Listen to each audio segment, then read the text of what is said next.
Bonjour à tous, j'espère que vous allez bien. On se retrouve aujourd'hui pour parler du prochain grand événement de DC Comics, j'ai nommé Lazarus Planet. L'événement a été présenté lors du panel sur le multiverse DC à la New York Comic Con, et ce qu'on peut dire, c'est que ça promet. Il prendra place juste après les événements de Batman vs Robin numéro 4 par Mark Waid et Mahmoud Asrar, qui sortira le 20 décembre prochain. Concernant l'histoire de l'événement, elle commencera avec l'éruption du volcan Lazarus, qui va recracher des produits chimiques très dangereux et qui vont peu à peu transformer l'atmosphère terrestre. De gros nuages vont se former à partir de ces produits chimiques, et lorsque la pluie va s'abattre, c'est une pluie toxique qui va ravager le monde entier. À partir de là, les gens du monde entier vont commencer un peu à muter, à changer, à se transformer, à avoir de nouvelles compétences ou en avoir en plus pour nos super-héros ou nos super-vilains par exemple. Et on nous promet que le tout sera orchestré dans un chaos jamais vu dans l'univers d'ici. Mais c'est pas tout, parce que lors du panel, on a aussi eu le droit à des images promotionnelles concernant l'événement, et on a déjà des choses très sympathiques qui ont été révélées. Moi personnellement, ce qui m'a choqué tout de suite, c'est de voir Batman avec le casque du Dr Fate. On voit en arrière-plan Martian Manhunter qui devient un monstre un peu semblable à Doomsday.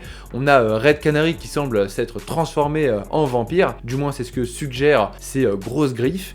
Et ensuite on a la masterclass, on a John Kent qui arbore le costume bleu électrique de Superman, mais on va revenir dessus juste après en détail. Et on a aussi une autre image promotionnelle mettant en scène Monkey King, Damian Wayne, Poison Ivy et Power Girl se lançant dans la bataille, et donc on peut d'ores et déjà affirmer qu'ils seront présents dans l'événement. Mais revenons rapidement sur le costume bleu électrique que porte John Kent pour l'événement, parce que ce costume a déjà été porté par son père, Clark Kent, lors d'une storyline en 1997 qui s'appelait Power Swift. À l'époque, l'histoire, elle avait vu Superman absorber une quantité astronomique d'énergie électrique d'un ennemi, et peu à peu ses pouvoirs avaient changé. Il avait la capacité de manier l'électricité, et ensuite on avait eu une version un peu plus badass de Superman qui est devenu du coup Superman Red, avant de revenir à une version classique de lui-même. Et d'ailleurs, pour la petite histoire, ce costume bleu électrique, on peut le retrouver dans la forteresse de solitude,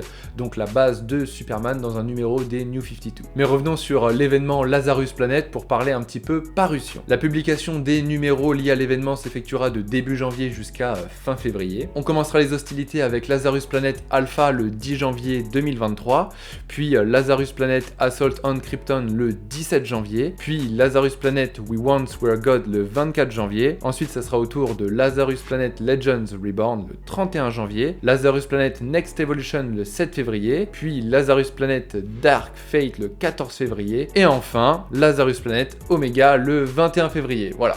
Vous avez du Lazarus Planet dans tous les sens. Le tout sera chapeauté par Mark Waid, mais bien évidemment il y aura beaucoup d'équipes créatives sur chacun des numéros, mais elles n'ont pas encore été révélées, donc on vous partagera ça dès qu'on aura l'effectif au complet. Voilà, je sais pas vous, mais moi, cet événement, je pense qu'il sera très correct. Faut pas en attendre non plus énormément, mais c'est clair qu'après Dark Crisis on Infinite Earths, mettre de côté un peu le multiverse, ça va faire du bien, et il y a une petite vibes un peu inhumain qui n'est pas là pour me déplaire. Voilà, c'est terminé en ce qui concerne l'événement Lazarus Planet. Bien évidemment, je vous tiendrai au courant de toutes les news, de toutes les couvertures, des numéros qui sortiront sur nos réseaux sociaux, Insta, Twitter, Facebook, donc n'hésitez pas à nous suivre, n'hésitez pas à lâcher un like, à partager autour de vous. Vous savez, ça nous fera super plaisir, et en plus de ça, ça nous soutient. Et puis moi, d'ici là, je vous dis, lisez des comics.